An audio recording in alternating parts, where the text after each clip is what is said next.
안녕하세요. 서울 아산병원 이비인후과 교수 안주호입니다. 이번 동영상은 이비인후과 실습을 하는 학생들을 위한 강의 영상입니다.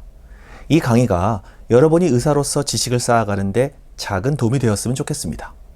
오늘 보여드린 주제는 외래 진료에서 환자의 청력 상태를 간단히 진단하기 위한 방법으로 소리굽새를 이용한 검사 방법과 결과의 해석에 대해서 강의 드리겠습니다.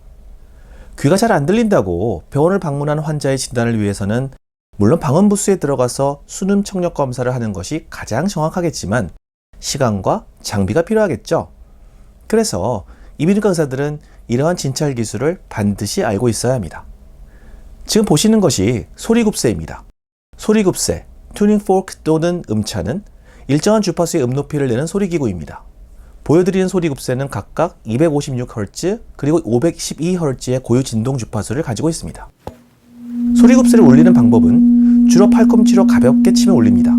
이때 너무 세게 치면 아프겠죠.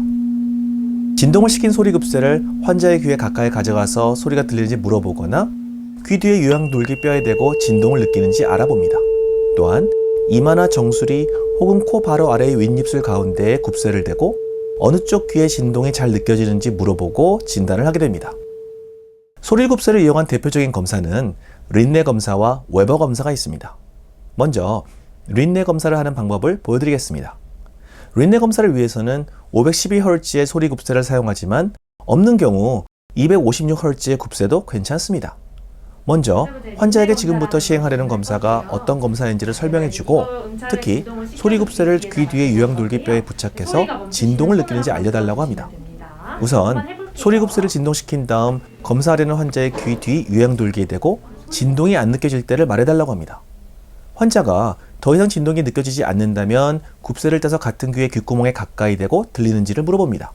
이때 환자가 들린다고 말을 하면 린네 포지티브고 안 들린다고 말하면 린네 네거티브가 됩니다. 한쪽 귀의 검사가 끝나면 반대쪽 귀의 검사를 반복하여 결과를 기록합니다. 다음은 웨버 검사를 하는 방법입니다.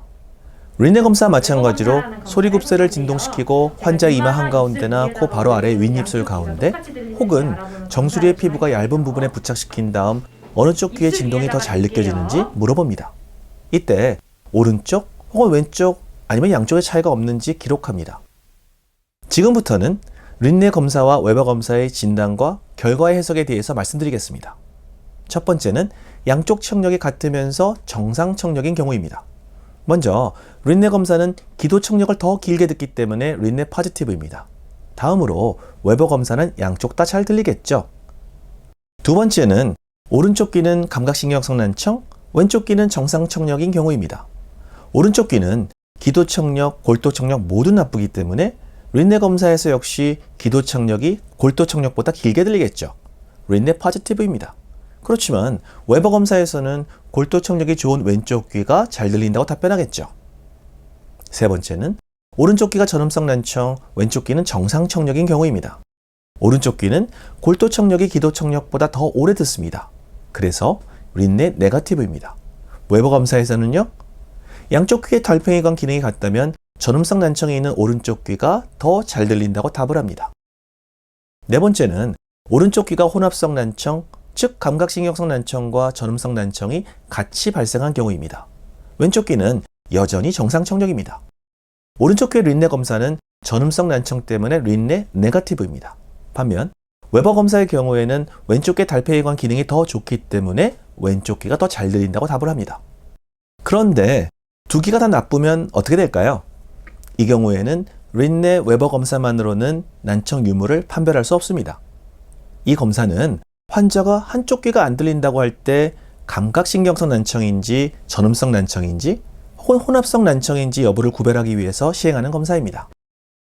소리굽새를 이용한 검사에는 린네 검사와 웨버 검사가 대표적이지만 슈바바흐 검사와 빙 검사도 있습니다.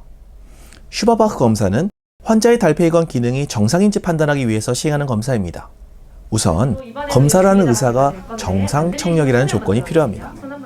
진동시킨 소리굽새를 환자의 귓바퀴 뒤 유향돌기에 부착시켜 진동을 느끼게 하고 더 이상 안 느껴진다고 답을 하면 검사자의 유향돌기에 대해서 진동이 느껴지는지 확인합니다.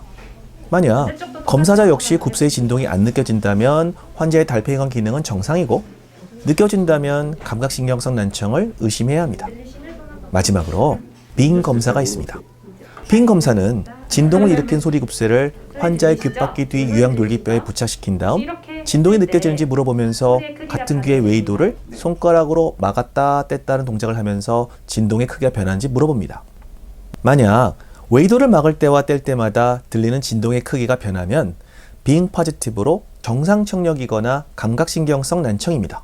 그런데 변화가 없다면 빙 네거티브로 전음성 난청으로 판단합니다. 지금부터 질문을 드리겠습니다. 첫 번째 질문. 삼출성 중이염이나 고막에 구멍이 있어서 전음성 난청이 생기면 정상 귀에 비해서 귓구멍으로 소리를 들을 때 못 듣는 것은 이해가 되는데 웨버 검사와 같이 골 전도 청력을 검사할 때는 왜 정상 귀보다 잘 듣는 것일까요?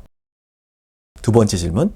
마지막으로 설명드린 빙 검사에서 정상 귀인 경우 왜 귓구멍을 막을 때와 뗄 때 들리는 진동 소리의 크기가 달라지는 것일까요? 이유는 의외로 단순합니다. 첫 번째, 전음성 난청이나 웨이도가 막힌 경우 주변 환경 소리가 안 들리기 때문에 기도 청력보다 골도 청력이 더 민감해져서 뼈의 진동을 더 잘 느낀다고 합니다. 그래서 달팽이관이 정상이면 웨버 검사에서 더 잘 듣는 것입니다. 두 번째, 뼈를 통해 전달된 진동음은 귓구멍을 통해 빠져나가는데 삼출성 중이염이나 귓구멍이 막힌 경우에는 미처 빠져나갈 수가 없어서 크게 들린다고 하네요. 그렇기 때문에 빙 검사에서 정상적인 귀는 귓구멍을 막을 때와 안 막을 때 느껴지는 진동 소리의 크기가 달라지는 것입니다. 지금까지 소리급소를 이용한 난청의 검사와 결과의 해석에 대해서 설명드렸습니다. 잘 이해되셨나요? 아무쪼록 이 강의가 여러분들이 장차 의사로서 환자를 진료할 때 작은 도움이 되었으면 좋겠습니다. 감사합니다. 건강하고 즐거운 하루 되세요.